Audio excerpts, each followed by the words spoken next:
আল্লাহ সুবহানাহু ওয়া তাআলা is observing me.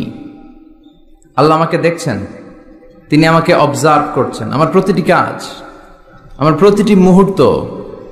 In the day of judgement তার কাছে পাই টু পাই, তার সুপ্রিম কোর্টের কাঠগড়ায় দাঁড়িয়ে আমাকে হিসাব দিতে হবে। এটা হচ্ছে মুমিনের বিশ্বাস। মুমিন সব সময় এটা বিশ্বাস করে যে কেউ না দেখুক, দেখে কে? পুলিশের চোখ ফাঁকি দেওয়া যায় কি যায় না? কথা বলেন। পুলিশের চোখ ফাঁকি দেওয়া যায় না? সিগন্যাল দিয়ে রাখছে পুলিশ, যাবা না, হুট করে গাড়ি টান মারছে, কিছু করার আছে?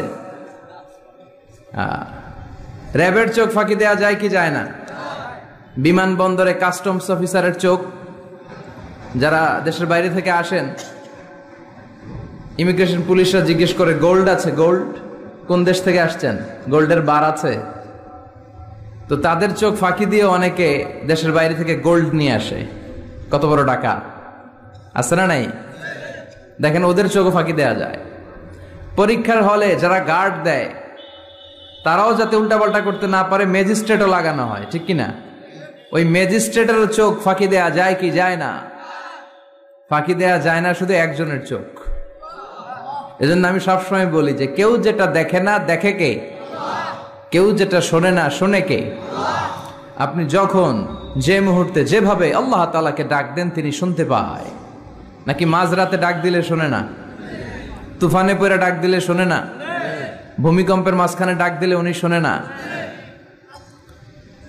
এই বিশাল ৭ আকাশ, ৭টা স্তরের জমিন, এই ৭ স্তরের জমিনের নিচে কোনো গোপনতম প্রকোষ্ঠে কোনো একটা বক্সের ভিতরে যদি ছোট্ট একটা মাকড়সা বা পিপিলিকা হেঁটে বেড়ায়, আল্লাহ বলেন আমি ৭ আকাশের উপর থেকে, আমার আরশের উপর থেকে ওই পিঁপড়ার পায়ের আওয়াজটাও শুনতে পাই। এজন্য বিপদে পড়লে, মন যখন বিষণ্ণ থাকবে, দুঃখের সময়ে আমরা চাইবো কার কাছে? সব সময় প্রশংসা করব কার? ইযা সাআলতা ফাসআলিল্লাহ ওয়া ইযা ইসতাআনতা ফাসতাইন বিল্লাহ। যখন সাহায্য চাইবে আল্লাহর কাছে চাও, যখন কোনো কিছুর প্রয়োজন হবে আল্লাহর কাছে চাও। বিষ্ণু বলেছেন তোমার পায়ের জুতার ফিতাও যদি ছিঁড়ে যায়, মুচির দোকানে যাওয়ার আগে, জুতা ছিঁড়ে গেছে, মুচির দোকানে তো যেতেই হবে, কিন্তু মুচির দোকানেও যাওয়ার আগে চাইবা কার কাছে? আল্লাহর কাছে। এটা হচ্ছে মুমিনের বিশ্বাস। অগাধ বিশ্বাস থাকবে তার আল্লাহর উপর। যে কোনো পরিস্থিতিতে মুমিন এটা বিশ্বাস করে যে এই ক্রাইসিস থেকে একমাত্র আমাদেরকে উত্তরণ করতে পারেন একটা সত্তা। চিল্লায় বলেন তিনি কে? এজন্য সবসময় আমরা তার প্রশংসা করব। আল্লাহর প্রশংসা কি কম কম না বেশি বেশি? বেশি বেশি প্রশংসা করলে খুশি হয় কে? লা ইন শাকারতুম লা আযীদান্নাকুম ওয়া লা ইন কাফারতুম ইন্না আযাবি লাশাদীদ। যদি আমার শুকরিয়া করো, আমাকে যদি থ্যাঙ্কস দাও, তাহলে আমি আল্লাহ তোমাকে নেয়ামত যা দিয়েছি আরো বাড়িয়ে দেব। আর এত কিছু দেওয়ার পরেও যদি নাশুকরি করো, তাহলে জেনে রাখো আমার শাস্তি বড় ভয়ানক। আমি আল্লাহ সব সময় ধরি না, ধরলে ছাড়ি না।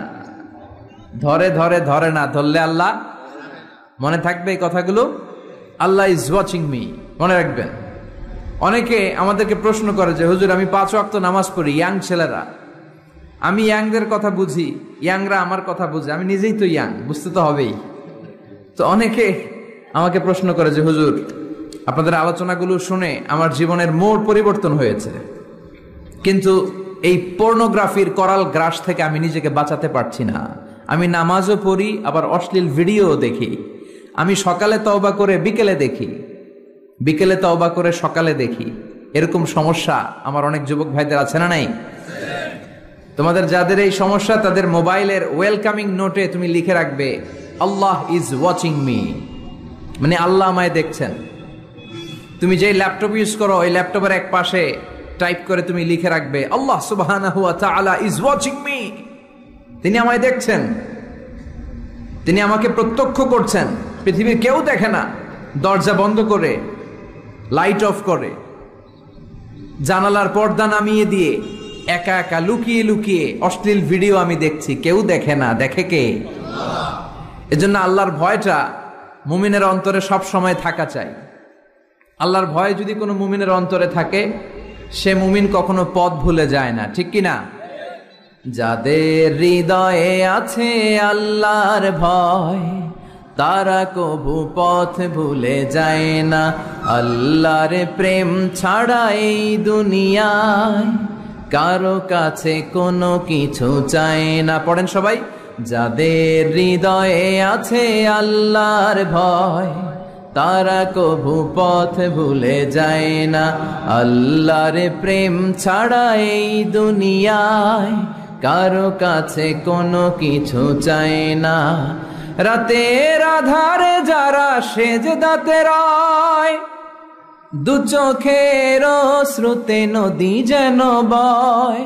ছলনার হাতছানি যতই আসুক, পেছনে ফিরেও সে তাকায় না। যাদের হৃদয়ে আছে আল্লাহর ভয়, তারা কভু পথ ভুলে যায় না। আল্লাহর প্রেম ছাড়া এই দুনিয়ায় কারো কাছে কোনো কিছু চায় না। চিল্লায় বলেন ঠিক কিনা? আল্লাহর ভয় এটা অনেক দামি জিনিস। এটার নাম হচ্ছে তাকওয়াল্লাহ। এটার নাম কি? তাকওয়া। উমরে ফারুক উবাই ইবনে কাব রাদিয়াল্লাহু তাআলা আনহুকে জিজ্ঞেস করলো, ইয়া উবাই, মা হুয়া তাকওয়া? উবাই, তাকওয়া কি? হোয়াট ইজ তাকওয়া? What is the definition of তাকওয়া? উবাই ইবনে কাব প্রশ্নের উত্তর না করে ওমরে ফারুককে আবার প্রশ্ন করে বললেন, আমা সালাকতা তরিকান যা শাউক? হে আমিরুল মুমিনিন, আপনি কি কাঁটাযুক্ত কোনো রাস্তা দিয়ে, এমন রাস্তা যে রাস্তা ডানে বায়ে সামনে পেছনে ক্যাকটাসের গুলমলতা, খালি কাঁটা, এই কাঁটাযুক্ত কোনো রাস্তা দিয়ে কি আপনি কখনো হেঁটে যান নাই? ওমরে ফারুক বললেন, বালা, আমি হেঁটে গিয়েছি। উবাই বললেন, ওই রাস্তা দিয়ে হাঁটার সময় আপনি কেমন করে হেঁটেছেন? ওমরে ফারুক বললেন, ইজতাহাদতু ওয়া ইশতাম্মারতু, আমি এমন ভাবে হেঁটে গিয়েছি যাতে আশেপাশের ডানে বায়ে কাঁটা আমার গায়ে না লাগে, আমার জুব্বায় না লাগে। আমার জুব্বাটা ধরে আঁটো সাঁটো করে সন্তপর্ণে খুব সচেতনতার সাথে আমি হেঁটে গিয়েছি যাতে কাঁটা গায়ে না বিধে। উবাই বললেন, হাযা হুয়া তাকওয়া, এটাই তো তাকওয়া, এটাই তাকওয়া। এমন ভাবে এই পৃথিবীতে আপনাকে চলতে হবে যাতে শয়তানের কোনো হাতছানি, কোনো পাপ, কোনো পঙ্কিলতা, কোনো ধরনের অশ্লীল বিষয় আপনার গায়ে পৌঁছতে না পারে। এটাই তাকওয়া। বিশ্বনবী একবার খেজুরের ডালা ভেঙে মরুভূমির মধ্যে একটা দাগ টানলেন, লম্বা দাগ টেনে সাহাবাদেরকে বললেন, হাদা সিরাতুল মুস্তাকিম, এটার নাম সিরাতুল মুস্তাকিম। তারপর ডানে বায়ে দুই দিকে অনেকগুলো ছোট ছোট দাগ কাটলেন, বললেন, হাদিহি সুবুলুশ শায়তান, ডানে বায়ের রাস্তাগুলো এগুলো শয়তানের রাস্তা। ডান দিক থেকে বাম দিক থেকে তোমাকে শয়তান হাতছানি দিবে।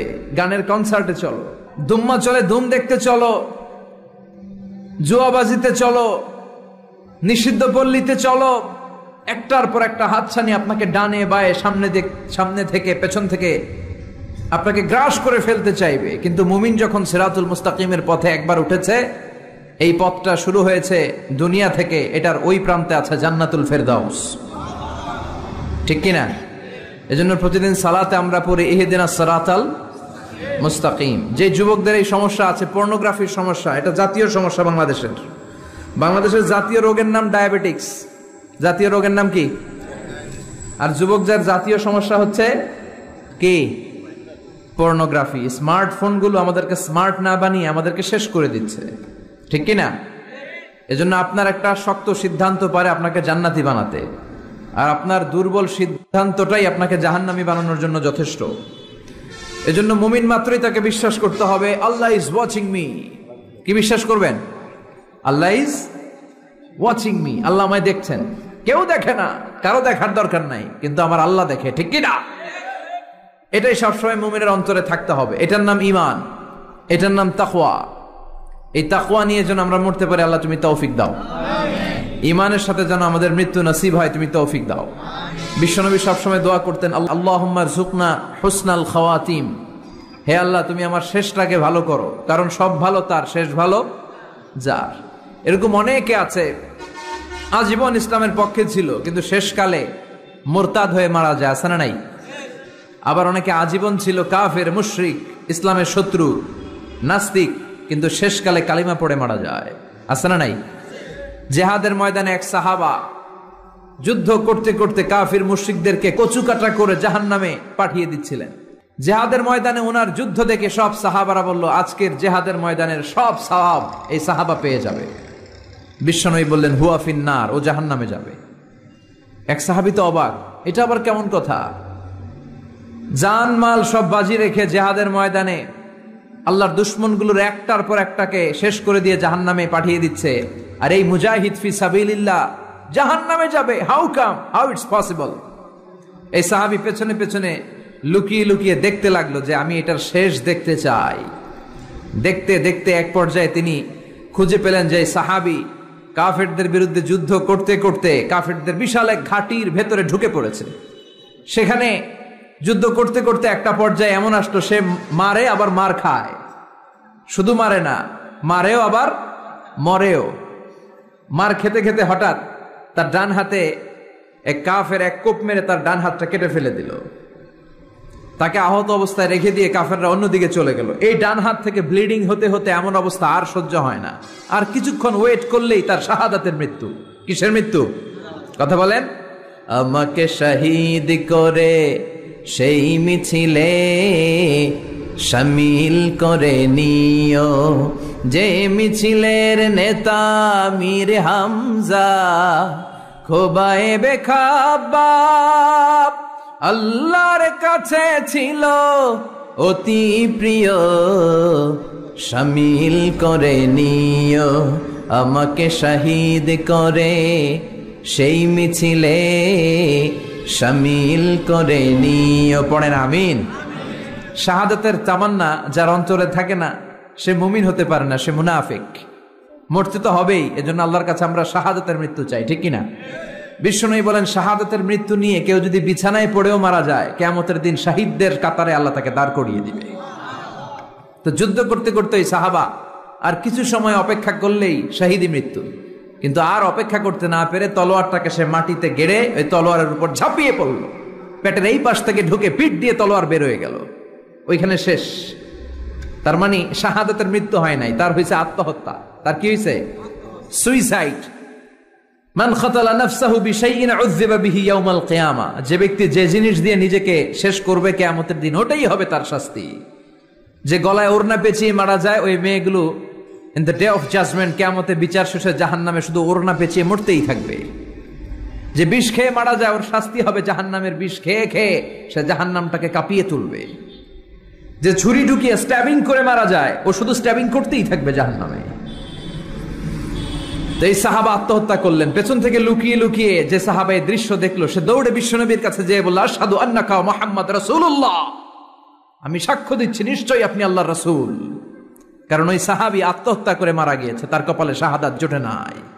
এজন্য বিশ্বনবী দোয়া করতে বলেছেন, আল্লাহুম্মা রযুকনা হুসনাল খাওয়াতিম, হে আল্লাহ আমাদের শেষটাকে তুমি ঈমানের মৃত্যু দিও, শেষ সময়টাতে তোমার নাম জপে যেন আমরা পৃথিবী থেকে যেতে পারি, তুমি তৌফিক দাও। চিল্লায় পড়েন আমিন। সব সময় মুমিন ভয় পাবে কাকে? চাইবে কার কাছে? নাকি খাজা বাবার কাছে, বড় হুজুর, ছোট হুজুর? একজনের কাছে আমরা চাইবো। চিৎকার করে বলেন, তিনি কে? তিনি হচ্ছেন আমাদের আল্লাহ। আমরা আল্লাহর দরবারে শুকরিয়া জানাই যে চমৎকার প্রোগ্রামে আল্লাহ তাআলা আমাদেরকে আসার বসার তৌফিক এনায়েত করেছেন। আসুন আমরা সবাই শুরু থেকে কালিমাতুশ শুকর উচ্চারণ করি। আমরা পড়ি আলহামদুলিল্লাহ। সবাই পড়েন, রব্বানা লাকাল হামদ হামদান কাসীরান তাইয়িবান মুবারাকান ফীহি ইয়া রাব্বি লাকাল হামদু কামা ইয়ানবাগি লিজালালি ওয়াজহিকা ওয়া আযীমি সুলতানিকা, লাকাল হামদু বিল ঈমান, লাকাল হামদু বিল ইসলাম, লাকাল হামদু বিল কোরআন। আল্লাহ আজকের এই কথাগুলোকে, বলাটাকে, শোনাটাকে তুমি কবুল করো। আজকের মাহফিলটাকে তুমি আমাদের নাজাতের ওসিলা বানাও। আরো জোরে পড়ি আমিন। কালা কচুয়া, ধলা কচুয়া নাই এদিকে? ধলাও আছে, কালা কচুয়া। চাঁদপুরের দিকে আবার একটা আছে কচুয়া, না? কাজিমউদ্দিন খন্দকার উচ্চ বিদ্যালয়, আলহাজ আব্দুল হক খন্দকার মহিলা মাদ্রাসা ও ফারুকিয়া হাফিজিয়া মাদ্রাসা এতিমখানার উদ্যোগে 53তম বার্ষিক ওয়াজ ও দোয়ার মাহফিল। এদিকে 53 বছর বয়স হয়েছে এরকম মানুষই কম, হাতে গোনা কয়েকজন, ঠিক কিনা? 53 বছর ধরে এখানে কথা হয়, মাশাআল্লাহ। এই মাহফিলটা কিয়ামত পর্যন্ত এভাবে জারি থাক, আমরা চাই কি চাই না? আল্লাহ তুমি কবুল করো। স্থান হচ্ছে কাজিমউদ্দিন খন্দকার উচ্চ বিদ্যালয় ময়দান। সভাপতি আলহাজ মোহাম্মদ জামাল খন্দকার সাহেব। বেঁচে আছে তো? না আছে তো? ও আছেন আপনি, মাশাআল্লাহ, তাবারাকাল্লাহ। প্রধান অতিথি অ্যাডভোকেট আব্দুল মতিন খসরু সাহেব, আমাদের মাননীয় এমপি মহোদয়, সংসদ সদস্য কুমিল্লা ৫, প্রেসিডিয়াম সদস্য বাংলাদেশ আওয়ামী লীগ ও সাবেক সফল মন্ত্রী আইন, বিচার ও সংসদ বিষয়ক মন্ত্রণালয়। অনেক নাম শুনেছি ওনার, দেখা হয় না। তো আজকে 2 ঘন্টা ধরে নাকি বসে আছে। আমিও আসছি দেরি করে। তারপরে এখানে একটা রেস্টুরেন্টে আমরা ডিনার করলাম। তো সবাই বারবার ফোন করে বলছিল যে এমপি সাহেব কিন্তু বসে আছে। আমি ওনার নাম শুনেছি, উনি খুব ধর্মপ্রাণ একজন মানুষ। অনেকে আছে এই বড় বড় পদগুলো পেলে ইসলামকে ভুলে যায়, এরকম ডাকাত আছে না নাই? কিন্তু আপনাদের এমপি মহোদয় ইসলাম প্রিয়, ধর্মপ্রাণ, ইসলাম সম্পর্কে জানেও বেশি, মানেও বেশি, এবং বিভিন্ন মাহফিলে উনি যান। সেখানে যে দেদারসে বিভিন্ন জায়গায় ফান্ডিং করেন, সেখানে দান খয়রাত করেন। আমি নাম শুনেছি ওনার অনেক। আল্লাহ ওনাকে ইসলামের জন্য তুমি কবুল করো। যতদিন বেঁচে থাকেন ততদিন যেন ইসলামের সৈনিক হিসেবে এই বাংলার জমিনে কাজ করতে পারে, তুমি তৌফিক দাও। আমার আগে কথা বলেছে মোহাম্মদ বেলাল হোসেন হেলালি সাহেব, চমৎকার কথা বলেছেন, সুনিশ্চিত কোরআন থেকেই কথা বলেছেন শরীফুল ইসলাম সুলতানি সাহেব। আরো অনেকে কথা বলেছেন। যারাই কথা বলেছে কোরআন থেকে বলেছে, আর কোরআন থেকে কথা বললে ওটা ভালো হয়, ঠিক কিনা? ওইখানে ভেজাল থাকে না, কারণ এই কিতাবটা এমন কিতাব যে কিতাবে কোনো ভেজাল নাই। আছে? কথা বলেন। আপনারা তো ঝিমায় পড়ছেন কেন? হ্যাঁ, আপনাদের আওয়াজের চেয়ে যে ট্রাক যে যায় ওটার আওয়াজই তো বেশি। মুমিনের আওয়াজ হতে হবে ইমানের তেজে আওয়াজ, ঠিক কিনা? তাকবীর দেন গলা ফাটিয়ে। 3টা তাকবীর দিয়ে আমরা আজকে আলোচনা শুরু করি। লিল্লাহে তাকবীর, লিল্লাহে তাকবীর, লিল্লাহে তাকবীর। আল্লাহ আজীবন যেন তোমার নামের বরত্বের ঘোষণা দেই। আমরা সব সময় তাকবীর দেই একজনের নামে, তিনি কে? আমাদের সব স্লোগানে কার নাম থাকে? হিন্দুরা পড়ে जो तो मिटाना चाहे जीवन का तृष्णा सुबह शाम बोल बंदे कृष्णा कृष्णा कृष्णा। ওরা বলে কৃষ্ণা কৃষ্ণা, আমরা বলি जो तो मिटाना चाहे जीवन का जाला सुबह शाम बोल बंदे अल्लाह अल्लाह अल्लाह। ঠিক কি না? আমাদের সব জায়গায় থাকে আল্লাহ আল্লাহ আল্লাহ। আমরা এই আল্লাহর নামে অন্তরে স্থান দিতে চাই। এই অন্তরটা এমন একটা জায়গা, বিশ্বনবী বললেন ইন্না ফিল জাসাদি মুদগা, নিশ্চয় দেহে একটা গোশতের টুকরা আছে। ইদা সলুহাত সলুহাল জাসাদু কুল্লু, দেহের এই গোশতের টুকরাটা যদি ভালো হয়ে যায় পুরো দেহটা ভালো হয়ে যায়। ওয়া ইন ফাসাদাত ফাসাদাল জাসাদু কুল্লু, দেহের এই গোশতের টুকরা যদি পচে যায়, খারাপ হয়ে যায়, পুরো দেহটা খারাপ হয়ে যায়। বিষ্ণু বললেন আলা ওয়াহিয়াল কলব, জেনে রাখো এই গোশতের টুকরাটার নাম হচ্ছে কলব। সেটার নাম কি? এই যে বাম স্তনের 2 আঙ্গুল নিচে থাকে, এটা এই জায়গায় আল্লাহ সেট করে দিয়েছেন কলব। আলা বিযিকরিল্লাহি তাতমাইন্নুল কুলুব, কোনো কিছু দিয়ে এই কলবের প্রশান্তি আসে না শুধুমাত্র আল্লাহর জিকির ছাড়া। এজন্য কলবের মধ্যে আল্লাহর জিকির বসাতে হবে। কি বসাবেন? নাকি আয়না? অনেকে আয়না বসাতে চায়, বসায় না? কি বলে? আয়না বসায় দে মোর কলবের ভিতর। না, আয়না বসাবো না, এই কলবে থাকবে সুবহানাল্লাহ, আলহামদুলিল্লাহ, লা ইলাহা ইল্লাল্লাহ, আল্লাহু আকবার। এই 4টা জিকির সবচেয়ে সেরা জিকির, খেয়াল রাখবেন। দেখেন ইসলাম মানা সহজ। আমরা আজে বাজে জায়গায় যে আজে বাজে লোকদের কথা শুনে আমরা ভুল তথ্য পেয়েছিলাম এতদিন। ইসলাম মানাটা সহজ, একেবারে নিরেট, সোজা সাপটা, গোজামিল নাই। আল্লাহর কথা আর আল্লাহ রাসূলের কথায় কোনো গোজামিল থাকে না। সুবহানাল্লাহ, আলহামদুলিল্লাহ, লা ইলাহা ইল্লাল্লাহ, আল্লাহু আকবার। পড়েন সুবহানাল্লাহ, আলহামদুলিল্লাহ, লা ইলাহা ইল্লাল্লাহ, আল্লাহু আকবার। এই 4টা তাসবিহ হচ্ছে, 4টা জিকির হচ্ছে শ্রেষ্ঠ জিকির।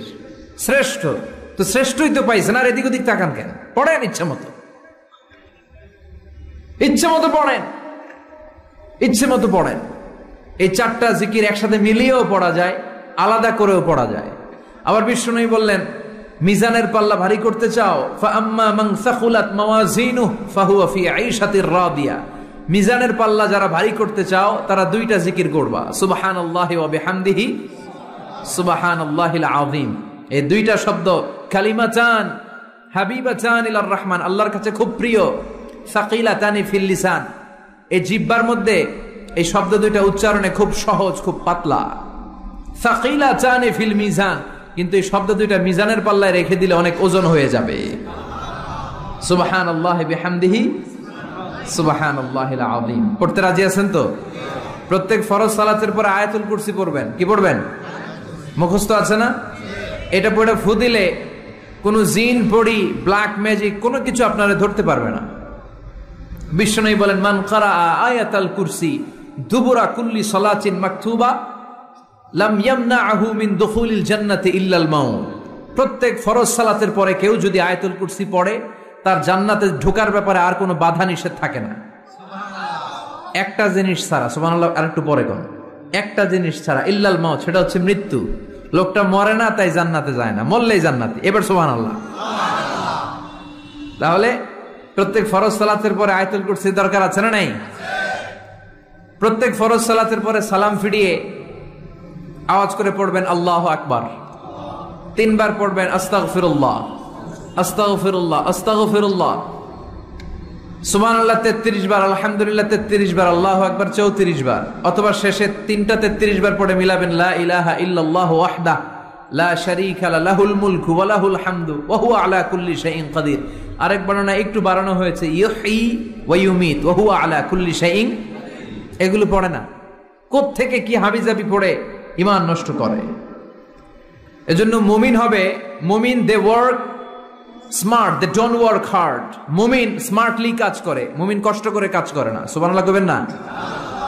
মুমিন সুযোগ খোঁজে, মুমিন কাজ করে smartly. They don't work hard, they work smart. They work smart, তারা স্মার্টলি কাজ করে। আপনারা জানেন কাবা ঘরের 4টা কর্নার আছে। একটা কর্নারের নাম হচ্ছে রুকনুল হাজারিল আসওয়াদ, এটার নাম হচ্ছে ব্ল্যাক স্টোন কর্নার, যেখানে হাজরা আসওয়াদের পাথর আছে। এই পাথরটাতে চুমু দিলে জীবনের গুনাহ সব মাফ করে দেয় কে? আল্লাহ। এটা জান্নাতি পাথর।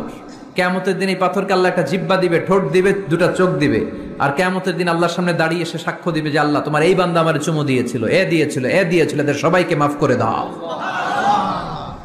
তো হাজরা আসওয়াদের কর্নার আর কাবা ঘরের যে স্বর্ণ দিয়ে খচিত দরজা, এই হাজরা আসওয়াদের কর্নার আর দরজার মাঝখানে ছোট্ট একটু জায়গা, এটারে আরবিতে বলে মুলতাজাম। আমার সাথে সাথে পড়েন, এটারে আরবিতে কি বলে? ইলতাজামা ইয়ালতাজিমু ইলতিজামান। মুলতাজিম মুলতাজাম মানে হচ্ছে যেটার সাথে লেগে থাকা হয় সব সময়। সাহাবারা এই জায়গাটার সাথে লেগে থাকতেন, পেট লাগিয়ে, গাল লাগিয়ে, চোখ লাগিয়ে, মুখ লাগিয়ে কাঁদতেন আর দোয়া করতেন। আর এই জায়গায় পেট লাগিয়ে, শরীর লাগিয়ে দোয়া করলে ওই দোয়া আল্লাহ ফিরিয়ে দেয় না। কিন্তু ওই জায়গায় দোয়া করার চান্সও এত সহজে পাওয়া যায় না, ধাক্কা ধাক্কি যুদ্ধ করতে হবে আপনারে। তো এক মাওলানা চান্স পাইছে ওইখানে, অনেক ধাক্কা ধাক্কি করে, খাইয়া দেয়া শক্তি কইরা ধাক্কা ধাক্কি, পাকিস্তানি পাঠানি যেগুলো আছে, 8-10টা পাঠান একসাথে দাঁড়ালে ওগুলার জ্বালায় কিছুই করা যায় না। এইভাবে তাকাইতে হয় ওদের দিকে, তাকাইলে তো টুপি পরে যাবে পিছনে, ইয়া উঁচু লম্বা। তো এই মাওলানা অনেক ধাক্কা ধাক্কি করে কোন রকম ওই মুলতাজামে হাত লাগাইতে পারছে। এখন আবার তো আরেক ধাক্কায় কই যে চলে যাবে কোনো হিসাব নাই। তো সেইখানে দাঁড়াই আল্লাহর কাছে দোয়া করছে, যেহেতু এই জায়গায় দোয়া করলেই আল্লাহ কবুল করে, এখন কয়টা চাবে আল্লাহর কাছে, সময় তো নাই। সে ওখানে হাত লাগিয়ে দোয়া করতেছে, আল্লাহ একটাই দোয়া, জীবনে যত দোয়া করছিলাম আর করবো সব দোয়া তুমি কবুল করে নিও। যত দোয়া জীবনে করছি আর মরার আগের দিন পর্যন্ত যত দোয়া আমি করব, এই দোয়াগুলো কবুল কইরো, এই একটাই চাওয়া, আর কিছু চাইলাম না তোমার কাছে। তো কিছু বাকি রাখছে? কথা বলেন।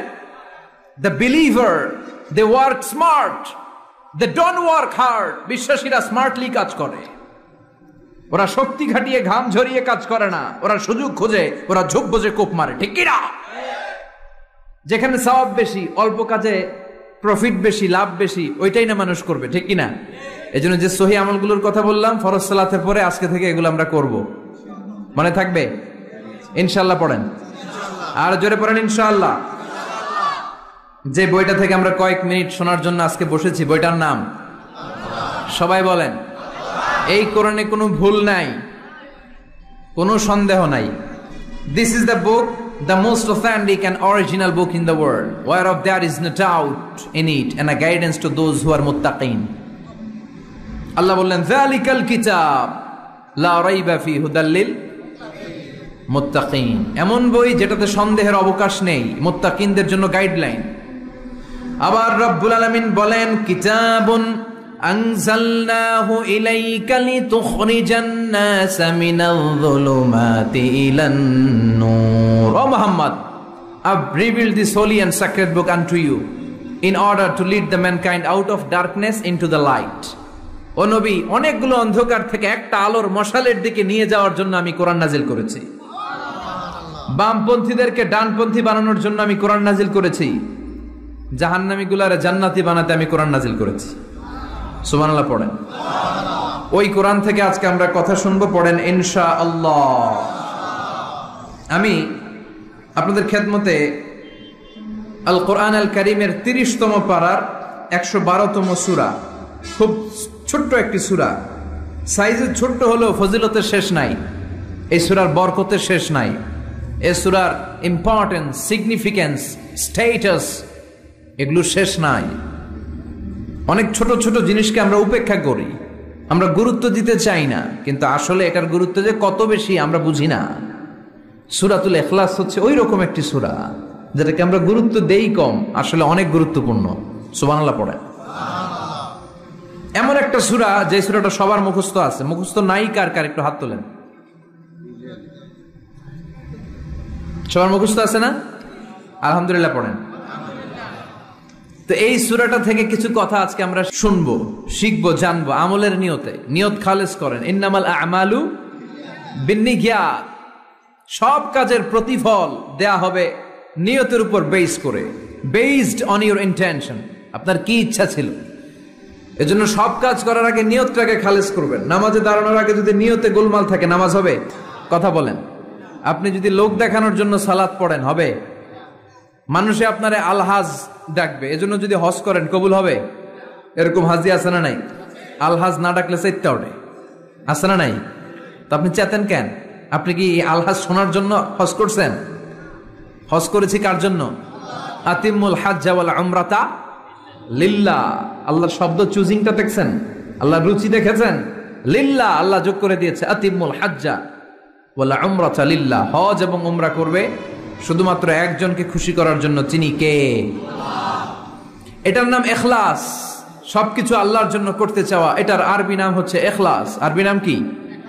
আর এই ইখলাস নামে আল্লাহ কোরআন একটা সূরায় দিয়ে দিয়েছে। সুবহানাল্লাহ। কোরআনে যত সূরা আল্লাহ দিয়েছে প্রত্যেকটা সূরার নাম কোরআনের ওই সূরার ভেতরকার কোনো আয়াত থেকে বা শব্দ থেকে নেওয়া হয়েছে, কিন্তু এই সূরাটা এই সূরার ভেতরকার কোনো শব্দ থেকে এটার নামকরণ হয় নাই। সূরাতুল ইখলাসের ভিতরে আল ইখলাস শব্দটা আছে, এটা একটা সূরা। আর একটা সূরা আছে যে সূরার নামকরণ ওই সূরার কোনো শব্দ থেকে নেওয়া হয় নাই, সেটা হচ্ছে সূরাতুল ফাতিহা। আল ফাতিহা শব্দটা সূরা ফাতিহা 7 আয়াতের কোথাও আছে? সূরাতুল ইখলাস আন্তরিকতার সূরা, দ্য সূরা অফ সিনসিয়ারিটি। তো এজন্য শুরুতে নিয়ত খালেস করে নেন যে যা আজকে আমরা শুনবো আমলের নিয়তে। ইনশাআল্লাহ পড়েন। আল্লাহ তুমি কবুল করো। তবে আমি যখন বক্তৃতা করি আমি মনে করি যে আমি ক্লাস নিচ্ছি, এবং আমাকে অনেকে মেসেজ করে যে, আমাকে আমার ফেসবুক পেজে অনেকে মেসেজ করে যে হুজুর আমি আপনার তাফসির ক্লাসের একজন ছাত্র, আমার বুকটা ভরে যায়। আমার খুব আনন্দ হয় তখন যে আমি আপনার তাফসির ক্লাসের এক ছাত্রী, আমি আপনার তাফসির ক্লাসের এক ছাত্র। তো এটা একটা ক্লাস, এজন্য আপনাদেরকে কিছু জিজ্ঞেস করলে আপনারা আওয়াজ করে উত্তর দিবেন। সূরাটার নাম হচ্ছে সূরাতুল ইখলাস। কি নাম? সূরাতুল ইখলাস। এই সূরার আয়াত সংখ্যা 4টি। চিল্লায় বলেন কয়টি? এই সূরাটা মাক্কি সূরা। কি সূরা? কোরআনের সূরাগুলো দুই ভাগে বিভক্ত, একটা মাক্কি আর একটা মাদানী। এটা কি সূরা? সবাই বলেন। এটা কোরআনের 112তম সূরা। এই সূরায় মোট শব্দ আছে 15টা, অক্ষর আছে 47টা। আলহামদুলিল্লাহ পড়েন। সূরাটার নাম হচ্ছে সূরাতুল ইখলাস। সূরাতুল ইখলাসে শুধু এই সূরার নাম নয়, আরো অনেকগুলো নাম পাওয়া যায় এই সূরার। তন্মধ্যে একটি নাম হচ্ছে সূরাতুত তাওহীদ। সূরাতুল ইখলাসের অপর আরেকটি নাম হচ্ছে সূরাতুত তাওহীদেরি মুর্শিদ আমার মুহাম্মাদের নাম বলো, মুহাম্মাদের নাম। আল্লাহর নাম জপলে বুঝতে পারি আল্লাহরই কালাম বলো, মুহাম্মাদের নাম। ওই নামেরই রশি ধরে যাই আল্লাহর পথে, ওই নামেরই ভেলায় চড়ে ভাসি নূরের স্রোতে। ওই নামের বাতি জেলে দেখি আরশের মুকাম বলো, মুহাম্মাদের নাম। পড়েন। তাওহীদেরি মুর্শিদ আমার মুহাম্মাদের নাম বলো, মুহাম্মাদের নাম। আল্লাহর নাম জপলে বুঝতে পারি আল্লাহরই কালাম বলো, মুহাম্মাদের নাম। সুবহানাল্লাহ পড়েন। এই সূরার একটা নাম হলো সূরাতুত তাওহীদ। কি নাম? সবাই বলেন। সূরাতুত তাওহীদ। কি নাম? তাওহীদের সূরা। তাওহীদ মানে একত্ববাদ, oneness of God, oneness of creator. আমাদের স্রষ্টা যে একজন, সেটাকে আরবিতে বলে তাওহীদ। আমরা এক আল্লাহ কেন্দ্রিক সব কাজ করি। আমরা নামাজের সময় ডাকি কারে? আজানের সময়, একামতে, জবাই, কুরবানি, স্লোগান, সবকিছুতে কার নাম? এটার বলে তাওহীদ। আর এই তাওহীদের বিপরীত হচ্ছে শিরক। আল্লাহ ছাড়া অন্য কারো কাছে হাত পাতা। আল্লাহর সামনে মসজিদে যে মাথা না নুয়ে মাজারে যে মাথা নত করে বাবার কাছে চাওয়া, আছে না নাই?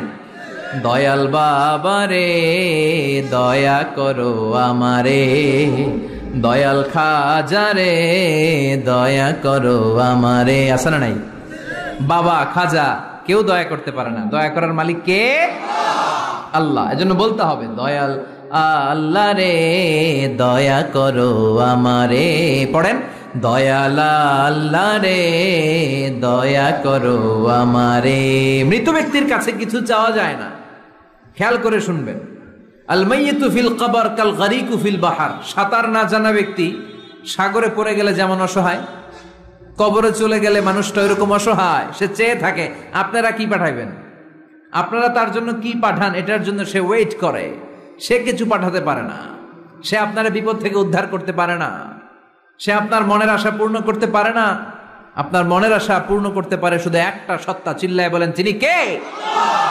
এটার নাম তাওহীদ। এটার নাম কি? এজন্য খাজা বাবার দরবারেতে কেউ ফিরে না খালি হাতে। এগুলো বলবেন কখনো? কেউ ফিরে না খালি হাতে, খাজারে তোর দরবারেতে, বলে না? এটা কি সত্যি?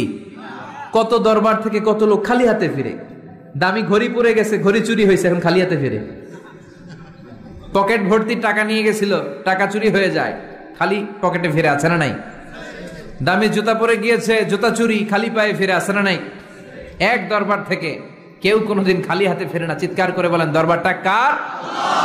কেউ ফিরে না খালি হাতে, আল্লাহরে তোর দরবারেতে। পড়েন। কেউ ফিরে না। মনে থাকবে? এটার নাম তাওহীদ। এটার নাম। আর এর বিপরীত হচ্ছে শিরক।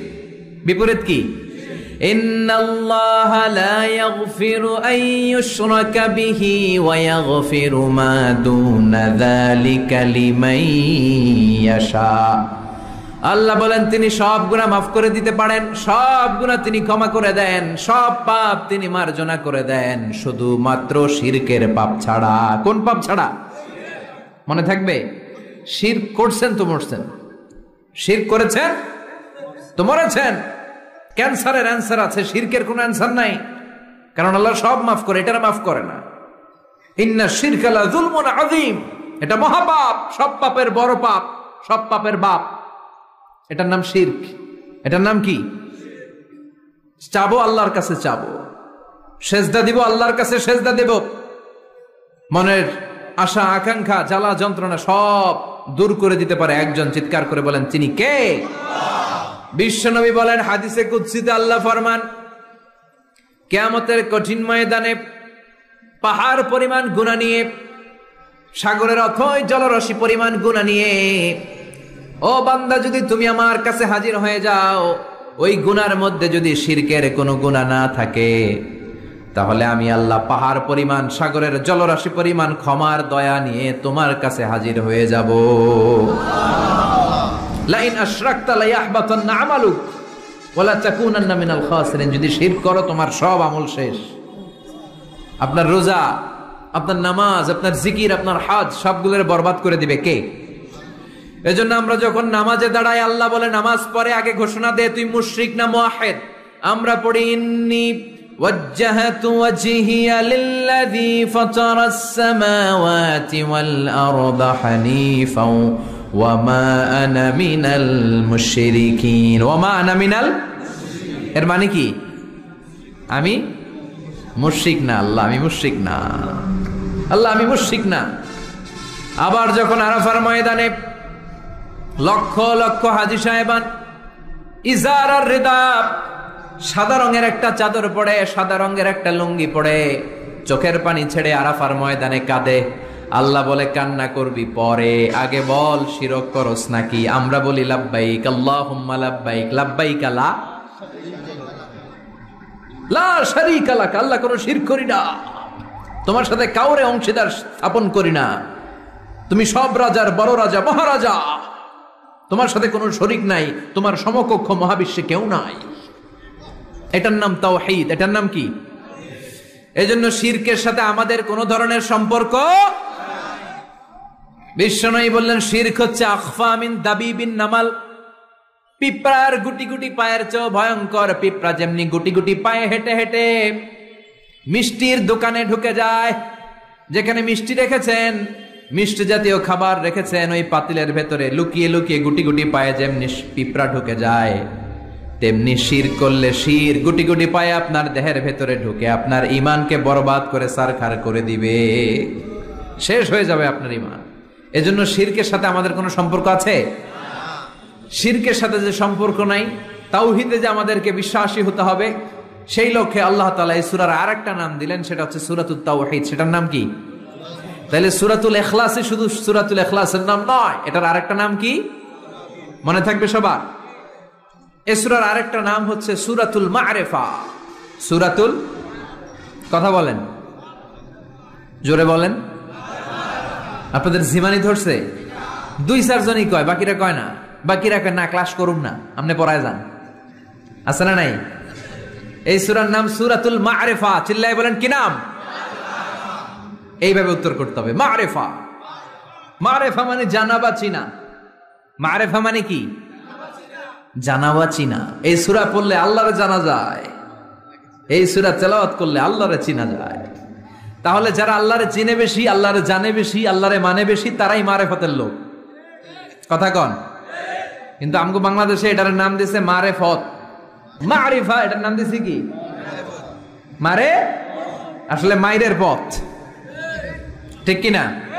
ইসলামের সৌন্দর্য, the beauty of Islam, the distorted the beauty of Islam. ইসলামের সৌন্দর্যকে তারা নষ্ট করেছে। এরকম আছে না? নামাজ পড়ে না, রোজা রাখে না, পর্দা করে না, চুলের মধ্যে জট পাকিয়ে রাখে, লাল শালু পরে ঘুরে বেড়ায়, আর বলে কলব পরিষ্কার তো সব পরিষ্কার। এরকম ডাকাইত আছে না নাই? নামাজ নাই, তোর সাথে আমার কথা নাই, ঠিক কিনা? ও মারেফত শিখায় আমাদের। কি শিখায়? মারেফত। আমরা যে কত মারেফত আগেই শিখে রাখছি ওইটা জানে না। যারা ইখলাসের সাথে আল্লাহর উপর তাওয়াক্কুল করে, ওরা হচ্ছে আহলুল মারেফা। চিল্লায় বলো ঠিক কিনা? এরকম ভন্ডা আছে না নাই? এদের সাথে ইসলামের কোন সম্পর্ক নাই। এই সূরার নাম সূরাতুল মা'রিফা। এই সূরা পড়লে আল্লাহরে জানা যায়, আল্লাহরে চেনা যায়, ঠিক কিনা?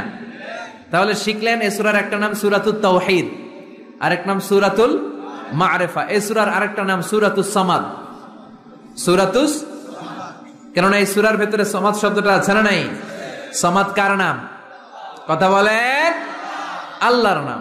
সামাদ মানে হচ্ছে অমুখাপেক্ষী, যিনি কারো কাছে চায় না, সবাই তার কাছে চায়। তিনি কে? তিনি আল্লাহ। এটার নাম সূরাতুস সামাদ। সামাদ মানে অমুখাপেক্ষী। সামাদের বিপরীত শব্দ হচ্ছে সানাম। সামাদের বিপরীত কি? সানাম মানে মূর্তি। সানাম মানে মূর্তি। জাহেলি যুগে বিশ্বনবীর কাছে যখন সর্বপ্রথম তাওহীদের দাওয়াত আসলো, ওই সময়ে একটা লোক মূর্তির পূজা করত, মূর্তিটারে খুব দেখভাল করত, যত্ন করত, আদর সোহাগ করত। আর রাত্রিবেলা এটার সামনে মিষ্টি দই হালুয়া চিরা রাইখা কেঁদে কেঁদে মনের জ্বালার কথা মূর্তির কাছে কইতো। সে ভাবতো এটাই আমার বড় খোদা। সে কি ভাবতো? এটাই আমার, এটারে বললেই এটাই আমার বিপদ থেকে মুক্তি দিবে, আমাকে পরিত্রাণ দিবে, আমাকে সেভ করবে এটা। এভাবে সে আল্লাহকে বাদ দিয়ে মূর্তির ইবাদত করত, মূর্তিকে খুব যত্ন করত। একদিন কোন এক কাজে মূর্তিটাকে রেখে সে ঘরের বাইরে গেল, এক পাশে গেল। কাজ শেষে এসে দেখে তার এই মূর্তির গায়ে পানি। মূর্তিটাকে দেখতে মনে হচ্ছে যে কে যেন গোসল করায় গেছে, পানি। তো সে ভাবলো যেহেতু আমার খোদার গায়ে পানি, এটা নিশ্চয়ই ভালো পানি হবে। He thought it is the water of mercy and blessings. সে ভাবলো it could be the water of rahma. এটা মনে হয় রহমতের পানি হবে, যেহেতু খোদার গায়ে পানি।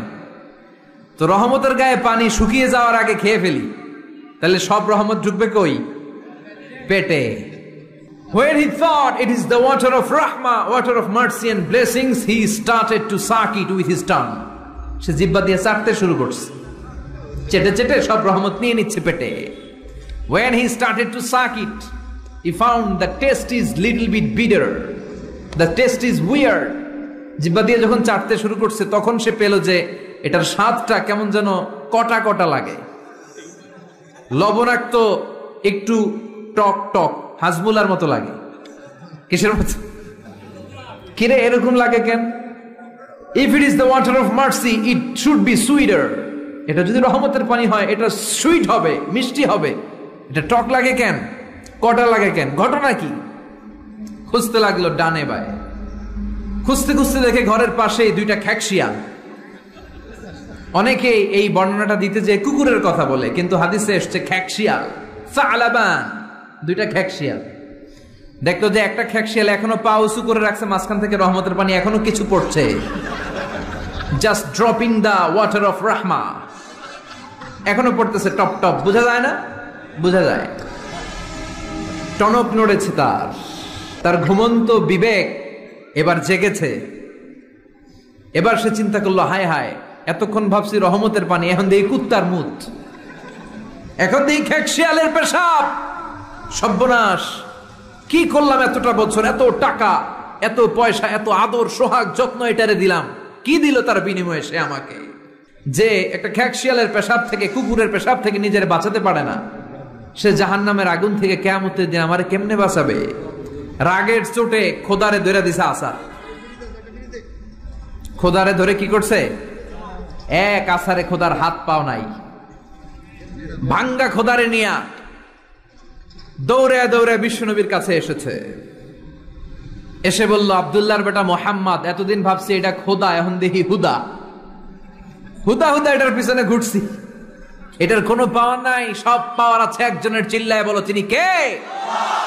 ঝিনুকের ভেতর লুকিয়ে থাকে যেমন মতি, ঝিনুকের ভেতর লুকিয়ে থাকে যেমন মতি, কালমা শাহাদাতে আছে আল্লাহর জ্যোতি, কালমা শাহাদাতে আছে আল্লাহর জ্যোতি। পড়েন পড়েন। ঝিনুকের ভেতর লুকিয়ে থাকে যেমন মতি, ঝিনুকের ভেতর লুকিয়ে থাকে যেমন মতি, কালমা শাহাদাতে আছে আল্লাহর জ্যোতি, কালমা শাহাদাতে আছে আল্লাহর জ্যোতি। সুবহানাল্লাহ পড়েন। এসে বলে, আব্দুল্লাহর বেটা মোহাম্মদ, ভাবছিলাম খোদা, এখন দেখি হুদা, আর এটারে ডাকতে চাই না, তুমি আমারে পড়ায় দাও লা ইলাহা মুহাম্মাদুর রাসূলুল্লাহ। কালিমা পড়ে মুসলমান হয়ে গিয়েছে। সুবহানাল্লাহ পড়েন। এজন্য এই সূরার একটা নাম হচ্ছে সূরাতুস সামাদ। তাহলে পাইলাম সূরাতুত তাওহীদ, পাইলাম সূরাতুল মারিফা, পাইলাম সূরাতুস, সুবহানাল্লাহ পড়েন। এই সূরাটা বিশ্বনবী সাল্লাল্লাহু আলাইহি ওয়াসাল্লাম প্রতিদিন ফজরের নামাজের সুন্নত যে 2 রাকাত, ফজরের সালাতের সুন্নত 2 রাকাত পড়ি না আমরা, এই সুন্নত 2 রাকাতে বিশ্বনবী পড়তেন। মাগরিবের 2 রাকাত সুন্নতের মধ্যে এই সূরাটা পড়তেন। বেতেরের 3 রাকাতের শেষ রাকাতে বিশ্বনবী সূরাতুল ইখলাসটা পড়তেন। আবার তাওয়াফ করার পরে যারা হজ উমরা করছেন, তাওয়াফ করা লাগে না? কয়টা? 7টা। 7টা তাওয়াফে একটা তাওয়াফ হয়। 7টা রাউন্ড দিলে, টার্ন দিলে 7 টার্নস মেক এ তাওয়াফ। 7টা টার্ন দিবেন আপনি, তখন একটা তাওয়াফ হয়। এই ইবাদতটা শুধু মক্কাতুল মুকাররমাতে করা যায়, আর পৃথিবীর কোথাও করা যায়? তাওয়াফ প্রতিদিন 120টা রহমত নাজিল হয় কাবা ঘরে।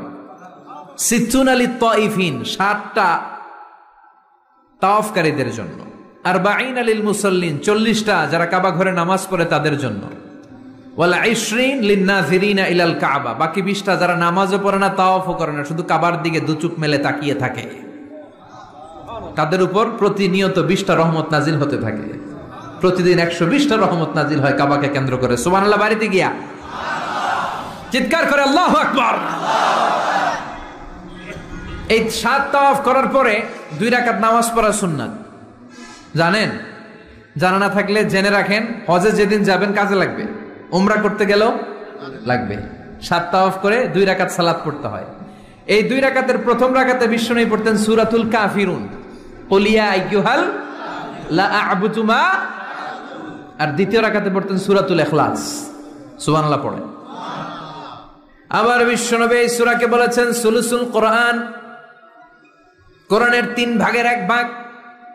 একবার কেউ যদি তাজবিদের সাথে সূরাতুল ইখলাস তেলাওয়াত করে, রব্বুল আলামিন তার আমলনামায় 10 পারা কোরআন তেলাওয়াতের সওয়াব দিয়ে দিবে। 2 বার তেলাওয়াত করলে 20 পারার সওয়াব দেয়া হবে। 3 বার যদি কেউ এই ছোট্ট সূরাটা কেবলমাত্র 3 বার তেলাওয়াত করে, পুরো কোরআন খতমের সওয়াব আমলনামায় দিবে কে? ফজিলত কম না বেশি? টের পাচ্ছেন তো ফজিলতটা? 3 বার পড়লে পুরো কোরআন কভার। কোন কোন মুহাদ্দিসিন বলেছেন না, বিশ্বনবী সুলুসুল কোরআন দ্বারা 1/3 অফ দ্য বুক দ্বারা এটা বুঝায় নাই। বিশ্বনবী বুঝিয়েছেন পুরো কোরআনটাকে যদি প্রেসাইজ করা হয়, কনসাইজ করা হয়, যে হুজুর পুরো কোরআনের সব কথাগুলোর আপনি প্রেসাইজ করে 3 শব্দে আমারে বলেন যে পুরো কোরআন আল্লাহ কি বলেছে, তাহলে আমি বলবো কোরআনে আল্লাহ আপনাকে বলেছে তাওহীদের কথা, বলেছে রিসালাতের কথা, আর বলেছে আখিরাতের কথা। তাহলে পুরো কোরআনের মৌলিক কথা 3টা। 1 নাম্বার তাওহীদ, 2 নাম্বার রিসালাত, 3 নাম্বার সবাই বলেন 1 নাম্বার, 2 নাম্বার, 3 নাম্বার। যেহেতু এই সূরাটা তাওহীদ নিয়ে কথা বলে, যেহেতু এই সূরাটা তাওহীদের রূপরেখা অঙ্কন করেছে, সেহেতু কেউ যদি এই সূরাটা পড়ে কেমন যেন সে কোরআনের 3 ভাগের 1 ভাগ তেলাওয়াত করে ফেললো। কোন সুবহানাল্লাহ। এজন্য এটাকে বিশ্বনবী বলেছেন সুলুসুল কোরআন, 1/3 অফ দ্য বুক।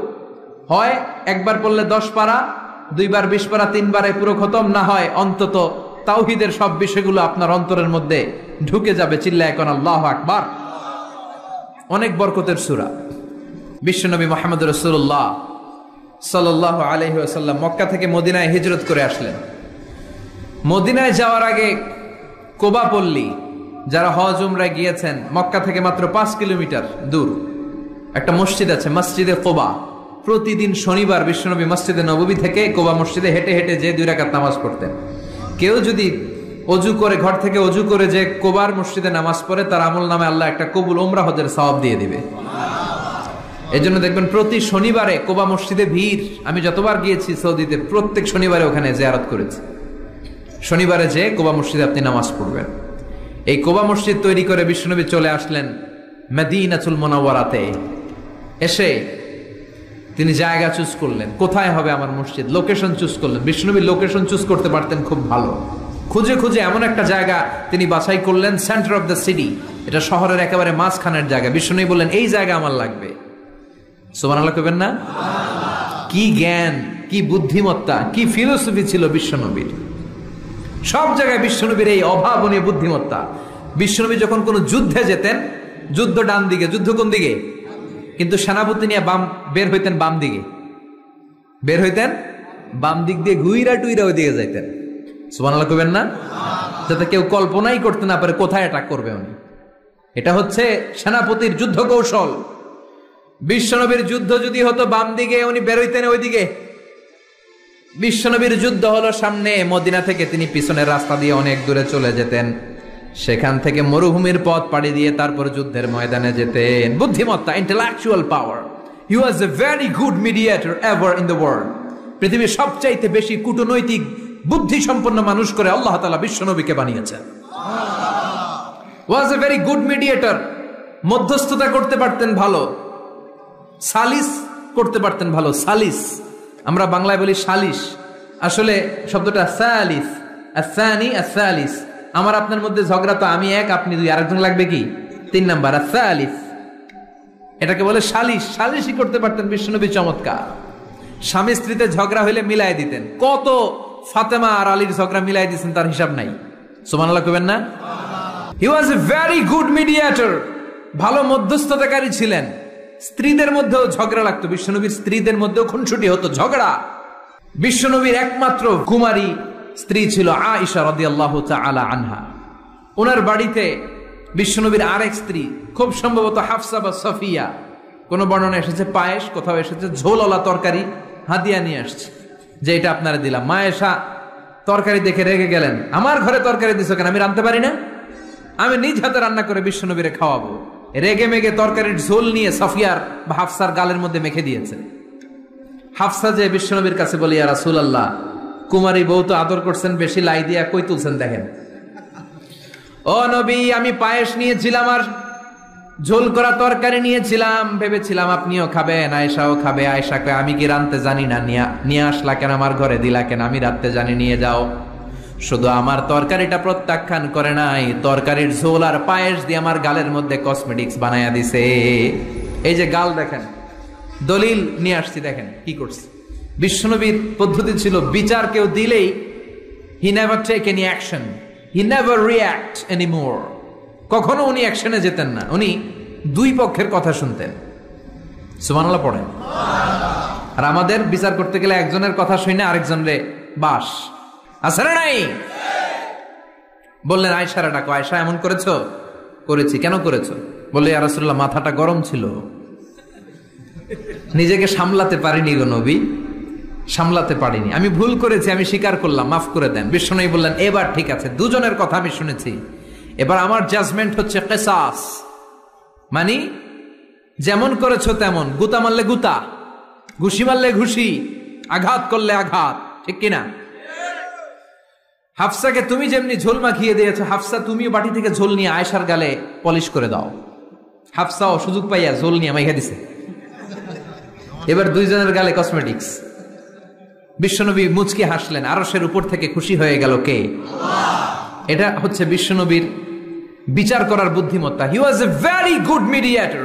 ঝগড়া লাগলেই, বুখারীতে একটা চ্যাপ্টার আছে, চ্যাপ্টারের নাম হচ্ছে ইযহাবু বিনা নুসলিহ বাইনাহুম। চ্যাপ্টারের নাম আমাকে নিয়ে চলো, আমি মিলাইয়া দিব। চ্যাপ্টারের নাম কি?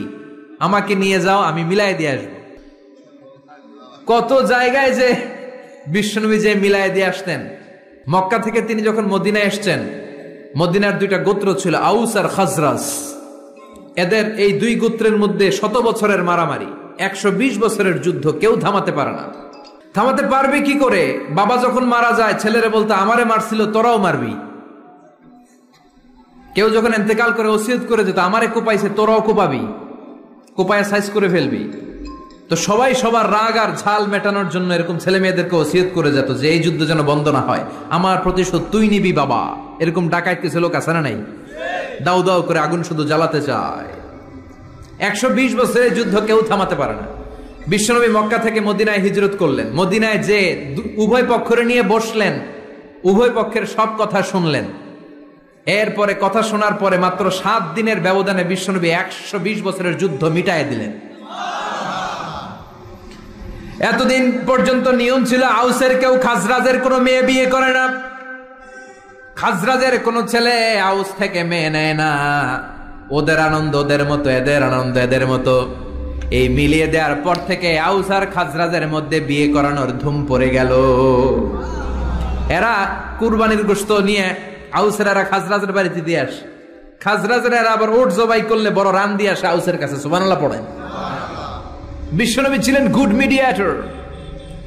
তিনি মদিনায় লোকেশন খুঁজতেছেন, কোথায় হবে আমার মসজিদ নববী, যেটা হবে আমার ক্যান্টনমেন্ট, যেটা হবে আমার গণভবন, যেটা হবে আমার বাসভবন, যেখান থেকে আমি মিলিটারি সোলজার পাঠাবো অ্যাটাক করার জন্য, যেখানে হবে আমার জেলখানা, যেখানে হবে আল্লাহর কাছে সেজদা দেওয়ার জিকির করার জায়গা। চিল্লা এখন ঠিক কিনা?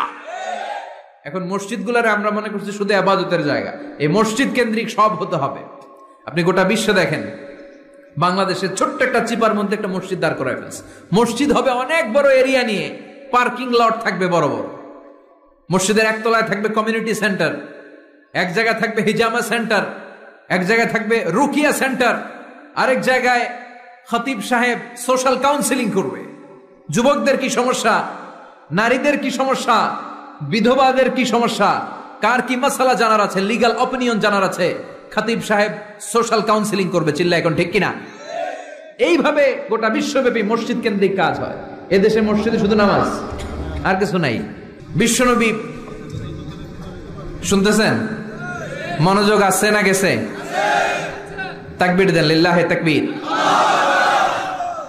বিশ্বনবী লোকেশন তালাশ করতেছেন, কোথায় বানানো যায় মসজিদ নববী। খুঁজতে খুঁজতে এমন জায়গায় বিশ্বনবী চয়েস করলো, এটা ছিল ছাগল ঘোড়া এগুলোর আস্তাবল, কিছু জায়গায় খেজুর গাছের ভাঙ্গা ক্ষেত, আর কিছু জায়গায় কাফির মুশরিকদের কবরস্থান। এখন এই জায়গায় মসজিদ করা তো কঠিন। বিশ্বনবী বললেন, না, আমার নজর এক জায়গায় যদি পড়ে ওইখান থেকে আমি ফিরাই না সহজে, ট্রাই করো, এটাই আমার লাগবে মসজিদে নববী। বিশ্বনবী বললেন, ছাগল গরুর আস্তাবলকে সমান করো, খেজুর গাছ ভাঙ্গা যেগুলো আছে খেজুর গাছগুলোরে কেটে ফেলো, কাফের মুশরিকদের যত কবরস্থান আছে কবরস্থান থেকে হাড্ডি গুড্ডি এখান থেকে নিয়ে অন্য জায়গায় দাফন করো। সুবহানাল্লাহ। মসজিদে নববী শুরু হয়ে গেল। নিজ হাতে পাথর কেটে কেটে তিনি মসজিদে নববী বানালেন। আর এর আগে যেটা বানায় আসছে ওটার নাম মসজিদে কুবা। ওটার নাম কি? আমার দিকে তাকান সবাই, এদিকে সোজা সোজা। মসজিদে কুবা। আপনাদের এলাকায় অনেক জায়গায় আছে না মসজিদে কুবা? কুমিল্লাতে একটা আছে, আছে না? 2 জায়গায়। তাই মসজিদে কুবাতে বিশ্বনবী সাল্লাল্লাহু আলাইহি ওয়াসাল্লাম এক সাহাবাকে ইমাম বানায় দিয়ে আসলেন। উনি ইমামতি করে ওই মসজিদে, আর বিশ্বনবী ইমামতি করে মসজিদ নববীতে। মসজিদে কুবার যে ইমাম, তিনি প্রতি রাকাতে জাহারি কেরাতে মানে মাগরিব এশার ফজরের সালাতে প্রত্যেক রাকাতে সূরা ফাতিহার পরেই এই সূরা ইখলাস পড়ে। শুনতেছেন? প্রত্যেক রাকাতে সূরা ফাতিহার পরে কি পড়ে? ইখলাস। মাগরিবের প্রথম রাকাতেও ইখলাস, দ্বিতীয় রাকাতেও ইখলাস, এশার প্রথম রাকাতে ইখলাস, দ্বিতীয় রাকাতেও ইখলাস। ইখলাস পরে এরপর অন্য একটা সূরা পড়ে, কিন্তু শুরু করে ইখলাস দিয়ে। ফজরের প্রথম রাকাতেও ইখলাস, দ্বিতীয় রাকাতেও। মুসল্লিরাকে পাইছি কি? পাইছি কি? খালি ইখলাস, খালি ইখলাস। যে ধরছে, আপনি পাইছেন কি বলেন? ইমাম সাহেব বলে, কিছুই পাই নাই, আমার মন চায় আমি পড়ি, তোর মন চাইলে তুই পড়, নাইলে যা। তোর কমিটির সভাপতি সেক্রেটারি এই মসজিদের ইমাম হিসাবে আমার নিয়োগ দেয় না, নিয়োগ দিছে বিশ্বনবী। আমার নিয়োগ যদি বাতিল করতে হয় লাগবে বিশ্বনবীরে তুই ভাগ। তোমার মনে চাইলে পড়ো, নাইলে অন্য মসজিদে পড়ো, যাও মিয়া। এটা তো সভাপতির সেক্রেটারির নিয়োগ দেওয়া মসজিদ না, এটা নিয়োগ দিয়েছে বিশ্বনবী, ঠিক কিনা? নিয়োগ বাতিল করলেও কে করবে? বিশ্বনবী। সবাই বিশ্বনবীর কাছে যে বললো, ইয়া রাসূলুল্লাহ, এমন ইমাম আপনি দিয়ে আসছেন, উনি ইখলাস ছাড়া আর কিছু পড়ে না। বিশ্বনবী বললেন, তাই নাকি? এমন করে কেন? ডেকে আনো। ডেকে আনা হলো। বিশ্বনবী বললেন, ওরে সাহাবী, ঘটনা কি হাসা? কয় হাসা। প্রতি রাকাতে সূরা ইখলাস পড়ো, তোমার কি কোরআন থেকে অন্য কোন সূরা মুখস্থ নাই? সাহাবী বলে, নবী, সব মুখস্থ আছে, কিন্তু এই সূরাটা আমার পড়তে ভালো লাগে, কারণ ফিহি সিফাতুর রহমান, এই সূরার ভেতরে আমার আল্লাহর পরিচয় আছে গো নবী। আমার আল্লাহর পরিচয়টা খুব সুন্দর করে দেয়া, আমার রবের কথা এই সূরার পরতে পরতে পাওয়া যায়, এজন্য এই সূরাটা পড়তে আমি বড্ড ভালোবাসি। বিশ্বনবী বললেন, ইমামতি যাবে না, তোরটা পার্মানেন্ট হয়েছে। আল্লাহু আকবার। তোর ইমামতি পার্মানেন্ট করে দিলাম, যেমনে পড়াইতি এমনিই পড়াবি। প্রতি রাকাতে এই সূরাতুল ইখলাস তুমি পড়ো, সমস্যা নাই। এই যে তুমি সূরাতুল ইখলাস পড়ো, সূরাতুল ইখলাসকে ভালোবাসো, আল্লাহ বলেছেন এই ইখলাসের ভালোবাসার কারণে কিয়ামতের দিন আল্লাহ তোরে জান্নাতে ঢুকায়া দিবে। ইখলাসের ভালোবাসার কারণে আনতা মিন আহলিল জান্নাহ, তুমি জান্নাতে যাবা। হুব্বুকা ইয়াহা ইউদখিলুকাল জান্নাহ, এই সূরার ভালোবাসাই তোমার জান্নাতে ঢুকায় দিবে। সুবহানাল্লাহ পড়েন। এজন্য সূরা বেশি বেশি পড়তে রাজি আছেন তো? বিশ্বনবী তাবুকের যুদ্ধে গেলেন। তাবুকের ময়দানে বিশাল যুদ্ধের ময়দান, বিশ্বনবী 30,000 সৈন্য নিয়ে গিয়েছেন, আর খ্রিস্টানদের সৈন্যদের সংখ্যা হচ্ছে প্রায় 40,000। কিন্তু বিশ্বনবী যুদ্ধে এসেছেন শুনে খ্রিস্টান বাদশা দৌড়, সৈন্যবাহিনী নিয়ে সব পালায় গেছে। যুদ্ধ ছাড়াই বিশ্বনবীর বিজয় দিছে কে? বিশ্বনবী তো মহা খুশি, আল্লাহর শুকরিয়া আদায় করলেন। যুদ্ধের ময়দানে বিশ্বনবী দাঁড়িয়ে আছেন, হঠাৎ দেখলেন সাইয়েদনা জিব্রাইল আকাশ থেকে জমিনে নেমে আসছে। জিব্রাইলকে আল্লাহ তাআলা 600 পাখা দিয়েছিলেন। সহিহ মুসলিমের বর্ণনা, রাআ রাসূলুল্লাহি জিবরিলা ওয়া লাহু 600 জানাহ। 600 পাখা। কয়শো? 600 পাখা মেলে সাইয়েদনা জিব্রাইল নেমে আসছেন। ওনার পাখার কারণে সূর্যের আলো পৃথিবীর মধ্যে পড়তে বাধা সৃষ্টি হচ্ছে। অন্ধকার দেখে বিশ্বনবী তাকিয়ে দেখে জিব্রাইল একা না, জিব্রাইলের সাথে হাজার হাজার ফেরেশতার বহর। বিশ্বনবী বললেন, কত ফেরেশতা এসেছে? কয় 1,40,000।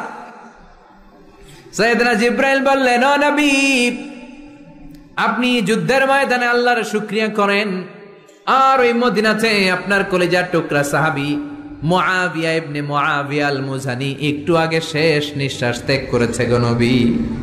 বিশ্বনবী পড়লেন, ইন্না লিল্লাহি ওয়া ইন্না ইলাইহি রাজিউন। সাইয়েদনা জিব্রাইল বলেন, নবী, এইমাত্র মুআবিয়া ইবনে মুআবিয়া আল মুজানি দুনিয়া থেকে বিদায় নিয়েছে, আপনি কি তার রুহের মাগফিরাতের জন্য গায়েবানা জানাজা পড়বেন না? বিশ্বনবী বললেন, অবশ্যই পড়ব। সাহাবাদের মধ্যে ঘোষণা দিয়ে দিলেন, সবাই ওযু করে আসো, যুদ্ধের ময়দানে আল্লাহ আমাদেরকে বিজয় দিয়েছে, আর খবর পেলাম মদিনাতে আমার সাহাবা মুআবিয়া ইন্তেকাল করেছে। মুআবিয়ার রুহের মাগফিরাতের জন্য আমরা গায়েবানা জানাজা পড়ব। পড়েন সুবহানাল্লাহ। গায়েবানা জানাজা কি বুঝেন? লাশ থাকে না সামনে, লাশ নাই, 4 তাকবীরে এটা আপনি পড়তে পারেন, এটা আপনি পড়তে পারবেন। লাশ নাই কিন্তু তার জন্য দোয়ার জন্য পড়তে পারবেন। জানাজা মানেই দোয়া, দোয়া লিল মাইয়িত। 4টা তাকবীর আপনি অনেক দোয়া করছেন এই মরা লাশের জন্য, এটা তো অর্থ তো বোঝে না, এই জন্য জানাজার পরে আবার হাত তুলে দোয়া করা লাগে আমাদের, কারণ কি দোয়া করছে এটা বুঝি নাই। বুঝলে কিন্তু আর লাগতো না, ঠিক কিনা? বিশ্বনবী সাহাবাদের নিয়ে দাঁড়ালেন, লম্বা লম্বা কাতার হলো।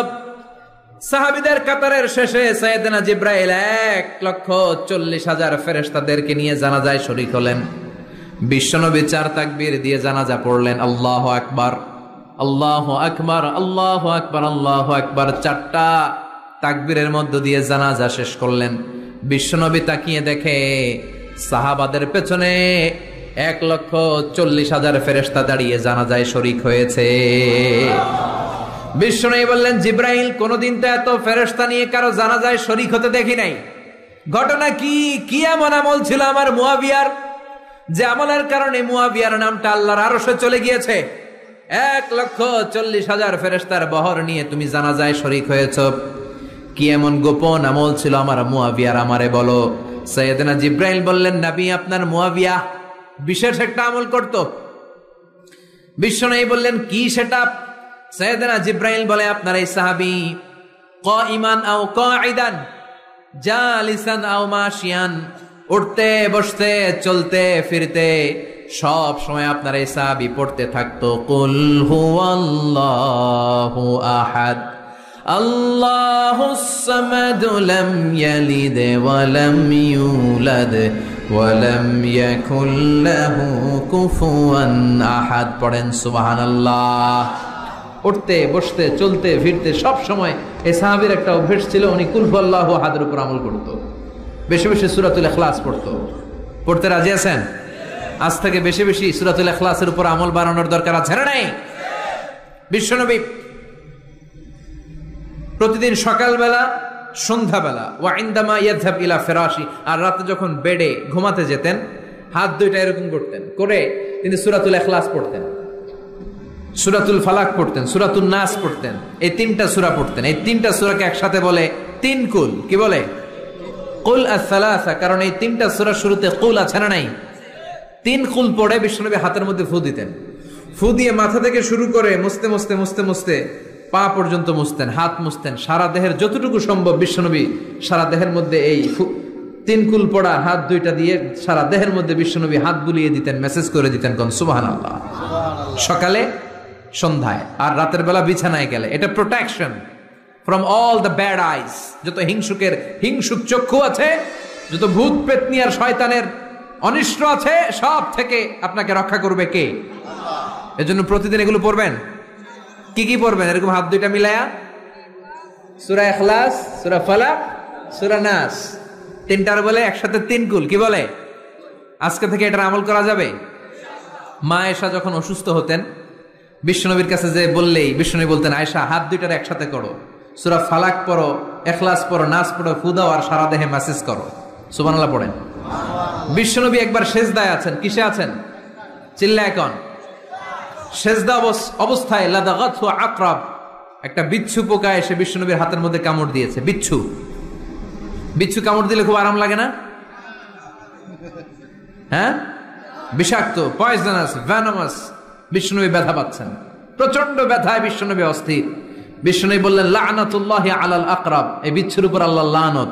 এটা মুসল্লিও চিনে না, নবীও চিনে না, কোন জায়গায় কামড় দিতে হবে এটাও জানে না, কিন্তু কামড় দিয়েছে, ব্যথায় কাতরাচ্ছে। বিশ্বনবী বললেন, লবণের পানি গরম দাও, আঙ্গুলের উপরে ঢালো। লবণের পানি গরম দিয়ে আঙ্গুলের উপরে ঢালতে শুরু করে দিল। বিশ্বনবী পড়তে আরম্ভ করলো, কুল হুয়াল্লাহু আহাদ আল্লাহুস সামাদ লাম ইয়ালিদ ওয়া লাম ইউলাদ ওয়া লাম ইয়াকুল লাহু কুফুয়ান আহাদ। পড়েন সুবহানাল্লাহ। এজন্য ব্যথা পেলে, সাপে কামড়ালে, বিচ্ছু কামড়ালে, বল্লা কামড়ালে, মধুপোকা কামড়ালে কি করবেন? সূরা ইখলাস, সূরা ফালাক, সূরা নাস। আবার বলেন, সূরা ইখলাস, সূরা ফালাক, সূরা পড়ে ফু দিবেন। আর রাত্রেবেলা, সকালবেলা ঘুমোতে যাওয়ার আগে হাতের মধ্যে ফু দিয়ে সারা দেহে মেসেজ। মনে থাকবে না? মাহফিল শেষ, ওয়াজও শেষ, মনে থাকবে তো? আল্লাহ বললেন, কুল হুয়াল্লাহু আহাদ। নবী আপনি বলেন, আল্লাহ একজন, এক এবং অদ্বিতীয়। আমাদের আল্লাহ কয়জন? একজন হওয়াতে আমাদের জন্য লাভ না লস? কেমনে লাভ? তিনজন চারজন হইলে কইতাম আমগো আল্লাহ 60 জন। হ্যাঁ, তিনজন হইলে তিন রকম বলতো, একজনের খুশি করে পারি না। তিনজন হইলে ঝামেলা আছে না নাই? আল্লাহ যদি দুইজন হতো কি হতো? একজন বলতো, এতদিন তুমি তোমার মন মতো মহাবিশ্বের সব কিছু পরিচালনা করেছো, আজকে থেকে আমি আমার মন মতো করবো। ঝামেলা আছে না নাই? এতদিন দুনিয়ার মানুষগুলো পায়ে ভর দিয়ে হাঁটতো, হাত দিয়ে খেত, এখন থেকে যতগুলা মানুষ আসবে সব হাতে চলবে আর পা দিয়ে খাবে। আছে না নাই? এতদিন যাবত মেয়েরা গর্ভধারণ করতো তোমার নিয়মে, ছেলেরা কামাই করতো, এখন থেকে পুরুষরা গর্ভধারণ করবে, মেয়েরা কামাই করবে। আছে না নাই? এতদিন তুমি পূর্ব দিক থেকে সূর্য উঠিয়েছো, পশ্চিম দিকে অস্ত দিয়েছো, কালকে থেকে আমার নিয়মে পশ্চিম দিক থেকে সূর্য উঠাবো আমি, পূর্ব দিকে অস্ত যাবে। কিলাকিলি আছে না নাই? দুইজনের মধ্যে যদি সংলাপ সমঝোতা না হইতো মারামারি আছে না? এজন্য আল্লাহ বলেন, লাউ কানা ফীহিমা আলিহাতুন ইল্লাল্লাহু লাফাসাদাতা। মহাবিশ্বে আল্লাহ একজন না হয়ে যদি একাধিক হতো, মহাবিশ্বটা মুহূর্তের মধ্যে ধ্বংস হয়ে যেত। ঠিক কিনা? এজন্য আল্লাহ একজন হওয়াতে আমাদের লাভ হয়েছে। তিনজন হইলে তিন রকম কথা কইতো। ঠিক কিনা? একজন বলতো, আমারে বেশি ডাকস না কেন, ওরে ডাকস কেন? একজন বলতো, ওরে ডাকস, আমারে ডাকস না কেন? ওর জিকির করলি, আমার নামের জিকির করলি না কেন? ওরে খুশি করতে চাস, আমারে করস না কেন? ভেজাল হইতো না? এখন একজন, মারলেও আসি, কাটলেও আসি, বাঁচলেও আসি, একজন। সুবহানাল্লাহ পড়েন। এটা সহজ হয়ে গেছে। এজন্য আল্লাহ বললেন, কুল হুয়াল্লাহু। সবাই বলেন, কুল হুয়াল্লাহু আহাদ, মানে এক বা একক। আল্লাহর কোনো শরীক নাই, তার কোনো সাথী নাই, তার কোনো বন্ধু নাই, তার কোনো বাবা নাই, তার কোনো পিতা নাই। তিনি হলেন আহাদ। আহাদ হচ্ছে আল্লাহর চমৎকার একটা নাম। সাইয়েদনা বেলাল রাদিয়াল্লাহু তাআলা আনহুকে ঈমান আনার জন্য অত্যাচার শুরু করা হলো। এমন কোনো মাইর নাই তারা দেয়া হয় নাই, পিটিয়ে পিটিয়ে রক্তাক্ত করে জমিনে ফেলে রাখা হতো, পিটিয়ে গোশত হাড্ডি থেতলে ফেলা হতো। প্রচন্ড মরুভূমির গরম বালুর মধ্যে ওনাকে শুইয়ে রেখে পেটের উপরে পাথর চাপা দেয়া হতো, বলতো এবার জিকির কর লা ইলাহা ইল্লাল্লাহ। বেলাল আর জিকির করতে পারে না, লা ইলাহা ইল্লাল্লাহ শ্বাস বের হয় না, শ্বাস যেটা ঢুকায় বের করতে পারে না, শ্বাস নিতে পারে না, লা ইলাহার আওয়াজ আর মুখ দিয়ে বের হয় না। এবার বেলাল ছোট্ট করে আল্লাহর ডাকে পড়ে আহাদ। কি পড়ে? আরো জোরে পড়েন। এজন্য আল্লাহ বললেন কুল হুয়াল্লাহু আহাদ, তিনি এমন আল্লাহ, তিনি হলেন আহাদ। আহাদ ছিল বেলালের জিকির, ঠিক কিনা?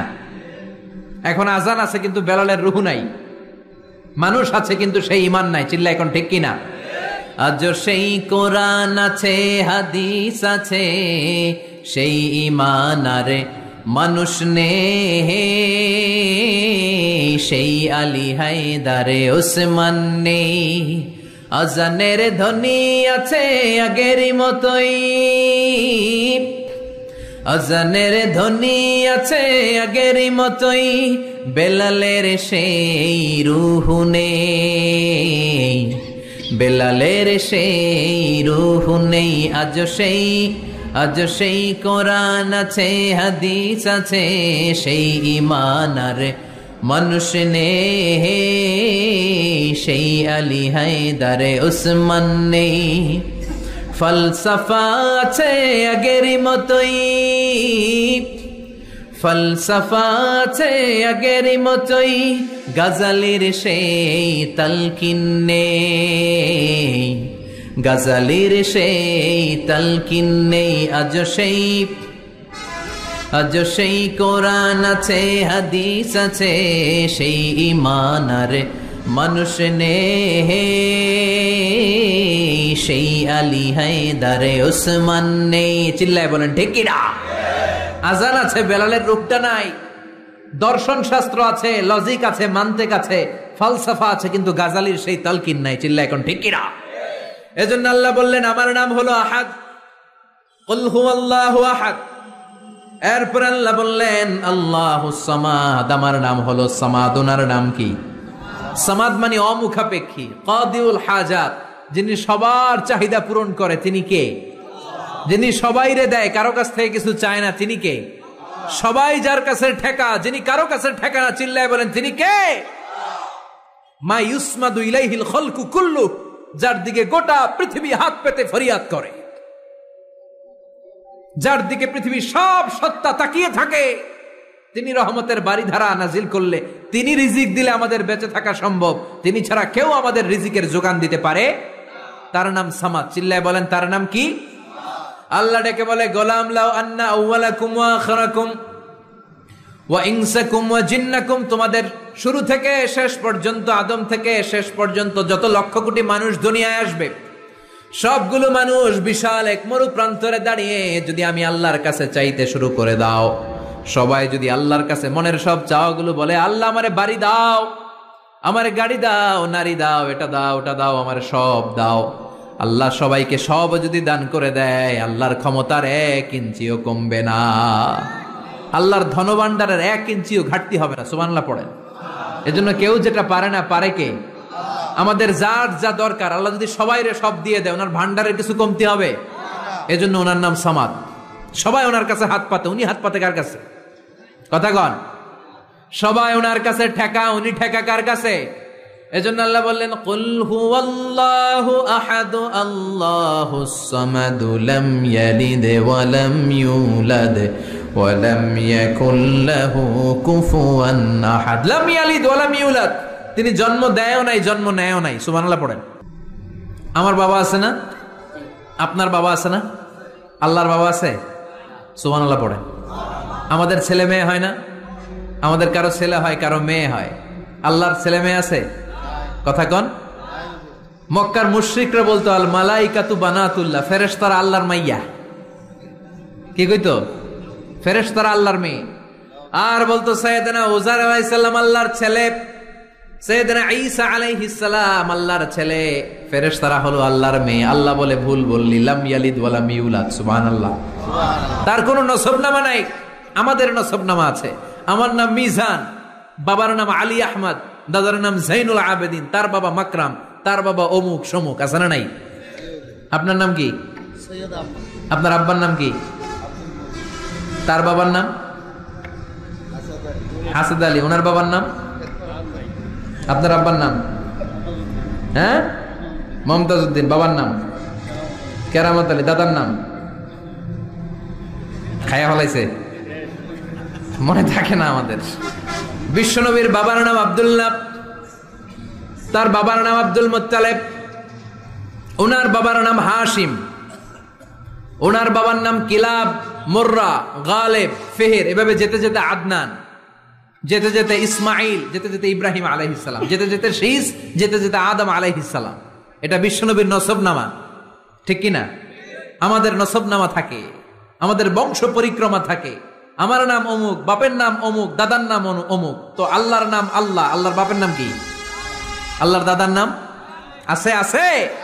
এজন্য আল্লাহ বললেন লাম ইয়ালিদ ওয়া লাম ইউলাদ ওয়া লাম ইয়াকুল লাহু কুফুয়ান আহাদ। আল্লাহু আকবার। ওয়া লাম ইয়াকুল লাহু কুফুয়ান আহাদ, মহাবিশ্বে তার মতো কেউ নাই, তিনি তার মতো। লাইসা কামিসলিহি শাই, কেউ তার মতো নয়, তিনি তার মতো। সুবহানাল্লাহ। তার মতো ক্ষমতায়, তার মতো শক্তিতে, কুদরতে মহাবিশ্বে দ্বিতীয় কোন সত্তা আছে? সৌন্দর্যে আল্লাহর চেয়ে সুন্দর কেউ আছে? কথা কন।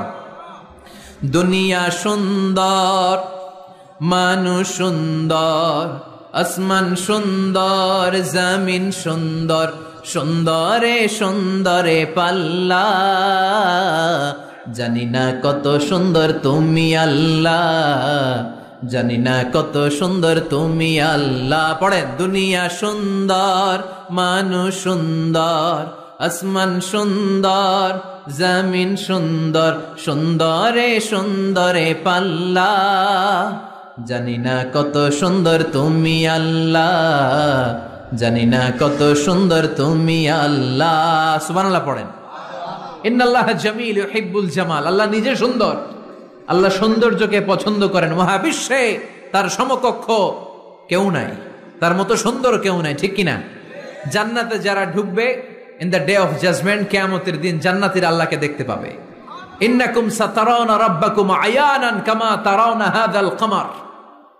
বিষ্ণু বলেন, এই যে জলজলে চন্দ্রটা তোমরা যেমনি দেখতে পাও, কিয়ামতের কঠিন ময়দানে বিচার শেষে যারা জান্নাতে যাওয়ার সুযোগ পাবা, তারা চাঁদটা যেমনি দেখো দু চোখ দিয়ে আল্লাহর সেদিন তেমনি দেখতে পাবা।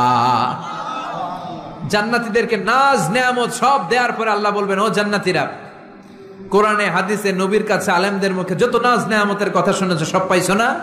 সবাই বলবে, আল্লাহ পেয়েছি, অনেক মজমাস্তি করেছি, জান্নাতকে মজা লেলো, জান্নাত তোমারই হ্যাঁ, সব পাইছি আল্লাহ সব। এক জান্নাতে হাত তুলে বলবে, আল্লাহ একটা পাই নাই। কি পাস নাই? আপনারাই তো পাই নাই। সুবহানাল্লাহ কবেন না? আল্লাহ আপনারে পাই নাই। তখন আল্লাহ তাআলা নিজের গোপন সৌন্দর্যকে সেদিন জান্নাতীদের কাছে প্রকাশ করে দিবে। বিশাল এক কনফারেন্স রুমে জান্নাতের ভেতরে লক্ষ লক্ষ নবীদেরকে নিয়ে বসবেন, সবার সামনে থাকবে বিশ্বনবীর সিংহাসন। সুবহানাল্লাহ পড়ে। তারপরে অন্যান্য নবীরা, আল্লাহর ওলিরা, শাহিদরা, সালেহিনরা, মুমিন বান্দারা, আপনারা সবাই থাকবেন ওই দিন ইনশাআল্লাহ। কোন আল্লাহ তার নিজের সৌন্দর্য প্রকাশ করবেন জান্নাতীদের সামনে। লক্ষ লক্ষ কোটি কোটি জান্নাতীরা বসে থাকবে, আল্লাহ দেখাবেন ওনার সৌন্দর্য। 70,000 নূরের পর্দার কথা আমরা বলি, বর্ণনাটা দাঈফ, আসলে যে কত পর্দা আল্লাহই ভালো জানে। আমরা বলে থাকি 70,000। এই পর্দার অন্তরাল থেকে আল্লাহ তাআলা নূরের ঝলকানি একটু জান্নাতীদের দেখিয়ে দিবেন। উজুহু ইয়াউমা ইযিন নাযিরা ইলা রাব্বিহা নাযিরা, জান্নাতীরা পাগল হয়ে থাকবে আল্লাহর দেখার জন্য। আল্লাহ 1 সেকেন্ডের ক্ষুদ্র ভাগ, 1 মাইক্রোসেকেন্ড, 1 মাইক্রোসেকেন্ডের 1000 ভাগ করলে 1 ন্যানো সেকেন্ড, 1 ন্যানো সেকেন্ডের জন্য আল্লাহ নূরের ঝলকটা জান্নাতীদের দেখিয়ে দিবেন। সুবহানাল্লাহ। 1 সেকেন্ডেরও কম সময় দেখাবেন, দেখিয়েই নাই, কিন্তু 1 সেকেন্ডের জন্য কি যে এক ঝলক দেখলো, জান্নাতীরা এরকম তাকায় থাকবে। এক তাকানোতে লক্ষ বছর, কোটি বছর চলে যাবে, সামনে কিন্তু আল্লাহর নূর নাই। ওই যে 1 সেকেন্ড দেখাইছিল, পাগলের মতো তাকিয়েই থাকবে, লক্ষ কোটি বছর গুজরিয়ে যাবে।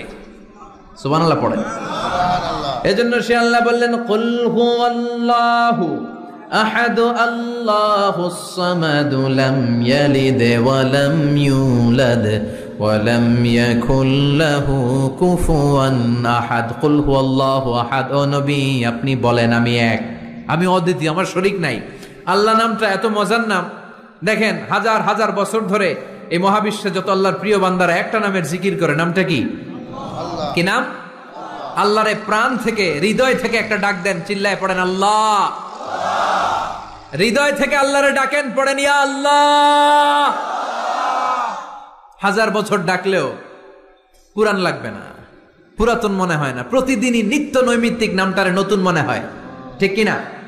এজন্য আল্লাহ বললেন হুয়াল আউয়ালু ওয়াল আখিরু ওয়াজ যাহিরু ওয়াল বাতিন ওয়া হুয়া বিকুল্লি শাইইন আলিম। প্রথমেও আমি, শেষেও আমি, গোপনেও আমি, প্রকাশ্যেও আমি, ঠিক কিনা?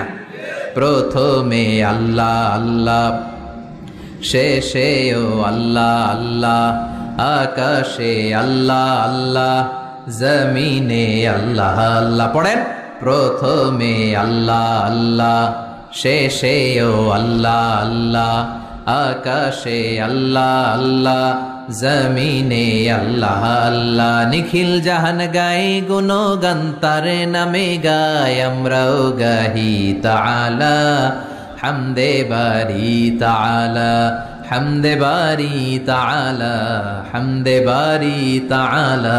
সুবহানাল্লাহ পড়েন। তিনি প্রথম, তিনি শেষ, তিনি প্রকাশ্য, তিনি গোপন। এজন্য চাইতে হবে কার কাছে?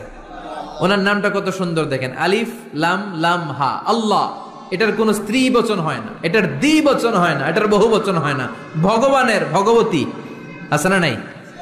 ঈশ্বরের ঈশ্বরী, গডের গডেস। কিন্তু আল্লাহর নামের কোনো পরিবর্তন হয়? কি মজার নাম! বিপদে পড়লেই আমরা জপি। বিপদ যত বেশি হয় আল্লাহর নামের জিকির তত বেশি। আবার বিপদ যখন চলে যায় আল্লাহর নামের জিকিরও বন্ধ হয়ে যায়। এরকম ডাকাত আছে না নাই? ফাইদা রাকিবু ফিল ফুলকি দাআবুল্লাহ মুখলিসিনা লাহুদ্দিন ফালাম্মা নাজ্জাহুম ইলাল বাররি ইযা হুম ইউশরিকুন। আল্লাহ বলেন আমার কিছু বান্দা আছে যেগুলো বিপদে পড়লে আমার নামের জিকির করে, বিপদ চলে যায় আমি আল্লাহরে গালি মারে। এরকম ডাকাত আছে না নাই? ভূমিকম্প, আল্লাহ বাঁচাও, ভূমিকম্প নাই, দুম্বা চলে দম, আছে না নাই? তুফানের মধ্যে পড়লে বলে আল্লাহ আমারে বাঁচাও। বজ্রপাতের মাঝখানে পড়লে আল্লাহরে ডাকে, আল্লাহ তুমি আমারে বাঁচাও। বজ্রপাত নাই, আল্লাহও নাই।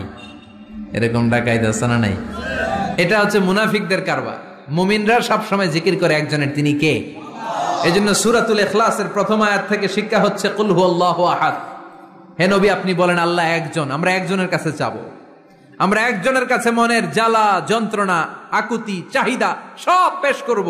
আমাদের মনের যা চায় সব দিলেও তার ঘাটতি হবে না। চিল্লা এখন ঠিক কিনা? এরপর আয়াতে আল্লাহ বললেন আল্লাহুস সামাদ, তিনি অমুখাপেক্ষী। গোটা বিশ্বের সবাই আল্লাহর কাছে ফরিয়াদ করে, আল্লাহ কারো কাছে ফরিয়াদ করে না, ঠিক কিনা? এরপরে আল্লাহ বললেন লাম ইয়ালিদ ওয়া লাম ইউলাদ, তিনি কাউরে জন্ম দেন নাই, জন্ম নেন নাই। সুবহানাল্লাহ পড়েন। ওয়া লাম ইয়াকুল লাহু কুফুয়ান আহাদ, তার মতো কেউ নাই। এটা আল্লাহর অস্তিত্বের ব্যাপারে একটা গুরুত্বপূর্ণ আকীদা। খেয়াল রাখবেন, আল্লাহর মতো কেউ হয় না, তিনি তার মতো।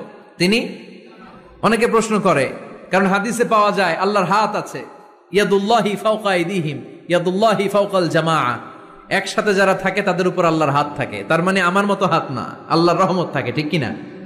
আল্লাহ আরশের উপর থাকেন, কেমনে থাকেন এটা আমরা জানি না। এজন্য ইমাম মালিক বলতেন আল ইস্তিওয়া মা'লুম, আল্লাহ যে আরশের উপর আছে এটা আমরা জানি। ওয়াল কাইফিয়াতু মাজহুল, কিন্তু কেমন ভাবে আছেন এটা আমাদের অজানা। ওয়াস সুআলু আনহু বিদআ, এই সম্পর্কে প্রশ্ন করা হচ্ছে বিদআত। এজন্য তাফাক্কুর ফি খালকিল্লাহ ওয়ালা তাফাক্কুর ফিল্লাহ, আল্লাহর সৃষ্টি নিয়ে গবেষণা করো, আল্লাহর নিয়ে গবেষণা করো না। আল্লাহর নিয়ে গবেষণা করতে গেলে তোমার মাথার তারগুলোকে ছিঁড়ে ফেলবে কে? ছিঁড়ে যাবে। তিনি হচ্ছেন আনলিমিটেড, অসীম। অসীম কি নিয়ে যদি সসীম গবেষণা করে ঝামেলা আছে না নাই? এজন্য আল্লাহর নিয়ে গবেষণা না করে আল্লাহর তৈরি করা পাহাড়ের দিকে তাকান, মরুভূমির দিকে তাকান, গাছপালার দিকে তাকান, সাগরের দিকে তাকান, ঝর্ণার দিকে তাকান। ঝর্ণা ঝর্ণা ঝর্ণা রে, বলনা বলনা বলনা রে, কার বিরহে পাগল পাড়া তুই, কার মিলনে ফুল ফসলে ভরা রে তোর দুকুল ভুই, কার মিলনে ফুল ফসলে ভরা রে তোর দুকুল ভুই। ঝর্ণা ঝর্ণা ঝর্ণা রে, বলনা বলনা বলনা রে, কার বিরহে পাগল পাড়া তুই। সুবহানাল্লাহ পড়ে। এজন্য আল্লাহর অস্তিত্ব নিয়ে গবেষণা করা যাবে, গবেষণা চলবে আল্লাহর সৃষ্টি নিয়ে, কি নিয়ে? আর সব সময় বিপদে আপদে তাওয়াক্কুল করবে একজনের উপর, তিনি কে? চাইবো কার কাছে? রাজি আছেন সবাই? আল্লাহ আমাদের সবাইকে কথাগুলো বুঝার ও আমল করার তৌফিক দান করুক। আমরা পড়ি আমিন। সুবহানাকাল্লাহুম্মা বিহামদিকা আশহাদু আল্লা ইলাহা ইল্লা আনতা আস্তাগফিরুকা ওয়া আতুবু ইলাইক।